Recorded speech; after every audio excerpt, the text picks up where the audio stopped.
যেই দল অপরাধ করে অপরাধ স্বীকার করে না, তাকে আমরা কিভাবে রিহাবিলিটেট করব? তাহলে তো দেশে আর কোনো বিচার থাকবে না। খুব ক্রিটিক্যাল এখনকার জন্য এই প্রশ্নটা, এই বিষয়টাকে সামনে নিয়ে আসা হচ্ছে। আমরা দেখছি শুধু, আমি মনে করি 2 সপ্তাহ পর থেকেই, এই বিপ্লবের সংগঠিত হওয়ার 5ই অক্টোবরের 2 সপ্তাহ পর থেকেই আওয়ামী লীগকে ফিরিয়ে আনার একটা প্রবণতা বিভিন্ন মহলে আমরা খেয়াল করছি, বিভিন্ন আলোচনায় এটাকে নিয়ে আসা হচ্ছে।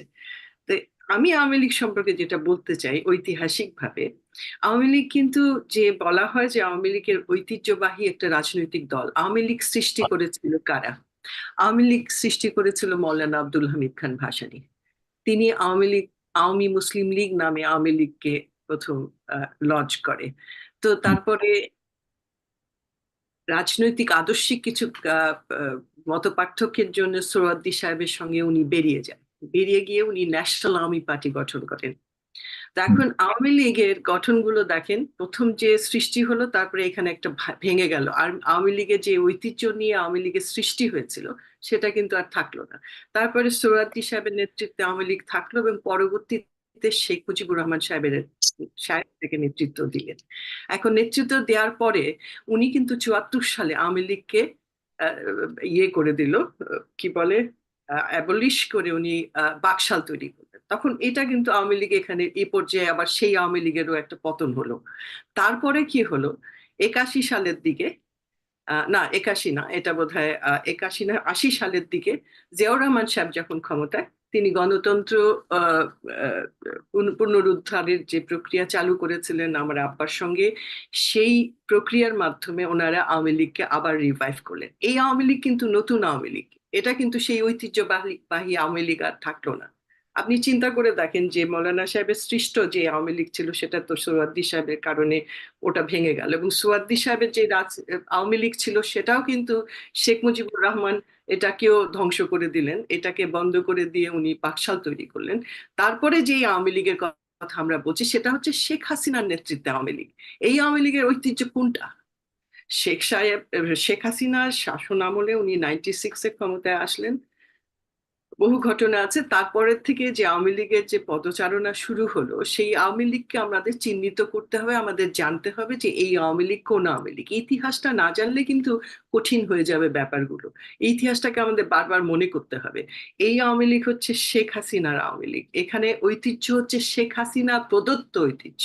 তো এই এই এই ঐতিহ্যের জন্য আমরা কান্নাকাটি করলে এটা খুব দুঃখজনক। আর আমি মনে করি ব্যক্তিগতভাবে যে এরকম একটা পরিস্থিতি, যেই দলটা গণহত্যা করেছে এবং যারা গিলটি, যারা দেশ ছেড়ে পালিয়ে গেছে, প্রত্যেকটা নেতৃবৃন্দ আওয়ামী লীগের দেশ ছেড়ে পালিয়ে গেছে, এবং প্রত্যেকে এই দুর্নীতি, অপশাসন, অপকর্মের সঙ্গে জড়িত ছিল। আপনি বলেন আওয়ামী লীগের কোন প্রমিনেন্ট নেতা আছে যে বাংলাদেশে বসে বলেছে যে আমরা অন্যায় করি নাই, বা আমরা যদি ভুল করে থাকি আমাদের ক্ষমা করে দেয়া হোক? এটা না বলা সত্ত্বেও আমরা আওয়ামী লীগকে ফিরিয়ে আনার জন্য সচেষ্ট হব, এই কথাগুলো বলাটা আমি মনে করি খুবই অপরাধ। জাতির কাছে একটা অপরাধ তৈরি, অপরাধ সংগঠন করা। তো এই জন্য আমি, আমার ধারণা, এটা ব্যক্তিগত, একেবারে ব্যক্তিগত ধারণা, যে আওয়ামী লীগের এখনো যেই পরিস্থিতি তারা করে গেছে দেশে, বাচ্চা বাচ্চা ছেলেগুলোর উপরে যুদ্ধক্ষেত্রের মধ্যে গুলি করে তাদের হত্যা করেছে, আমরা বহু ঘটনা জানি। এখন বলা হচ্ছে 1400 মৃত।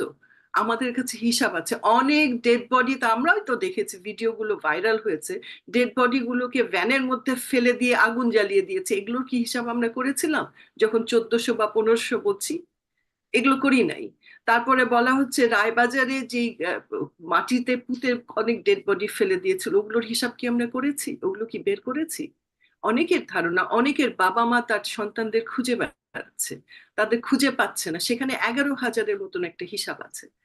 11,000-এর মতো, এটাকে যদি আপনি অ্যাড করেন এই 1400-র সঙ্গে, তাহলে কত হয়? 12,000-এর উপরে হত্যা হয়েছে। আর আর তারপরে আপনি আহতদের কথা বলেন, 22,000 আহত হয়েছে। এগুলো তো আনঅ্যাকাউন্টেবল। আরো অনেক ঘটনা আছে যেগুলো আমরা এখনো সেভাবে একসঙ্গে হিসাব করে দেখাতে পাচ্ছি না, জাতির সামনে তুলে ধরতে পারছি না। তো এত বড় অপরাধ করেছে যারা, হেলিকপ্টারে করে গুলি করে মানুষের বাড়ির ভেতরে, একটা ছোট শিশু শুয়েছিল, তার গায়ে গুলি লেগে সে মারা গেছে। আপনার ইউনিসেফের মতন প্রতিষ্ঠান যেখানে বিবৃতি দিয়েছে যে বাংলাদেশে 50-এর ঊর্ধ্বে শিশুদের হত্যা করা হয়েছে। তো এগুলো তো ফেলে দেওয়ার মতন, এগুলো মানে হালকাভাবে নেওয়ার কোনো সুযোগ নাই। যারা এই ঘটনাগুলো সংগঠিত করেছে এবং তারপরে এই টিভি চ্যানেলগুলো, মিডিয়াগুলো কি করেছে, তাদের সমর্থন দিয়েছে যে এই সরকার ঠিকই করছে, কারণ যাদের মারছে তারা হচ্ছে মৌলবাদী, তারা হচ্ছে ষড়যন্ত্রকারী, তারা হচ্ছে স্বাধীনতা বিরোধী চক্রান্ত। এটা কি কথা? বাচ্চা বাচ্চা ছেলেগুলো বিশেষ করে বলেছে জঙ্গি তারা। তাদের জঙ্গি বলেছে, আবার কেউ কেউ বলেছে তারা নাকি মাদকে আসক্ত হয়ে এইসব করেছে, জীবন দিয়েছে, গুলির সামনে দাঁড়িয়েছে। কিন্তু গুলি কেন করা হবে? গুলি করার অধিকার আওয়ামী লীগ সরকারের কার ছিল? পুলিশরা তাদের সঙ্গে কোলাবোরেট করেছে। তো এখন আমাদের কেন কোলাবোরেটর আইন হবে না? আমাদের একটা কোলাবোরেটর আইন করা দরকার, যে কারা কারা এই হত্যাযজ্ঞের সঙ্গে সংশ্লিষ্ট ছিল এবং এই হত্যাযজ্ঞে কোলাবোরেট করেছে। কেন হবে না? সুতরাং আপনি মনে করেন না যে কোনোভাবেই আওয়ামী পুনর্বাসন? লীগের এই মুহূর্তে এই পরিস্থিতিতে কোনো অধিকার নেই এদেশে। এটা তো খুব স্বাভাবিক, বা কারা আওয়ামী লীগ করবে? যারা করবে সবাই তো পালিয়ে গেছে। কেন পালিয়ে গেল তারা? আমরা যারা আওয়ামী লীগকে পুনর্বাসন করতে চাচ্ছি, আওয়ামী লীগকে আনতে চাচ্ছি, ঐতিহ্যবাহী বলছি, কোন ঐতিহ্য আওয়ামী লীগের? শেখ হাসিনার এই হত্যা যজ্ঞ, একতরফা সবকিছু, মানে এখানে এক নায়কতন্ত্র, স্বৈরাচারিতা, এগুলো সব আওয়ামী লীগের ঐতিহ্য। এই ঐতিহ্যকে আমরা বহন করতে চাই, জাতি করতে চাই, এদেশের নতুন প্রজন্ম এটাকে বহন করতে চায়, সামনে নিয়ে আসতে চায় এই ঐতিহ্য। এটা নিয়ে আমরা এত এত মানে কান্নাকাটি করছি, আর তারা বলছে যে আমরা ফিরে আসছি। কেন বলছে? এই পরিস্থিতিটাও আমাদের খেয়াল করতে হবে।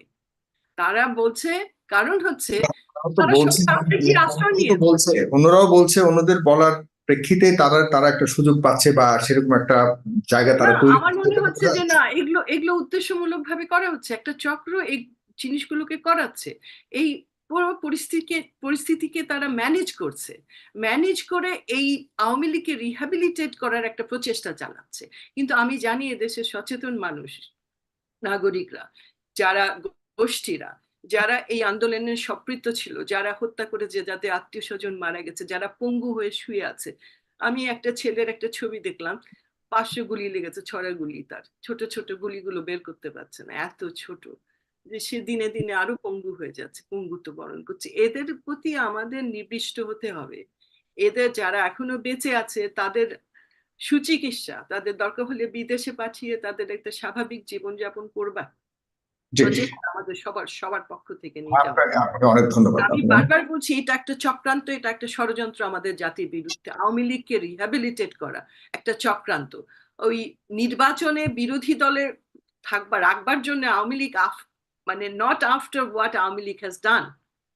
কোনো আওয়ামী লীগের নেতা কর্মী আজ পর্যন্ত বলে নাই যে আমরা অন্যায় করেছি, আমাদের এই অন্যায়ের জন্য আমরা ক্ষমা প্রার্থী, বা আমরা গিলটি, আমরা তোমাদের জাতির কাছে ক্ষমা চাচ্ছি, বলছে না। তারা তারা বলছে যে কোনো অন্যায়ই তারা করে নাই। যেই দল অপরাধ করে অপরাধ স্বীকার করে না, তাকে আমরা কিভাবে রিহ্যাবিলিটেট করব? তাহলে তো দেশে আর কোনো বিচার থাকবে না। মানুষের বিচারের প্রতি, ভালো কাজের প্রতি বা মন্দ কাজের প্রতি মানুষের সম্মান, আস্থা হারিয়ে যাবে।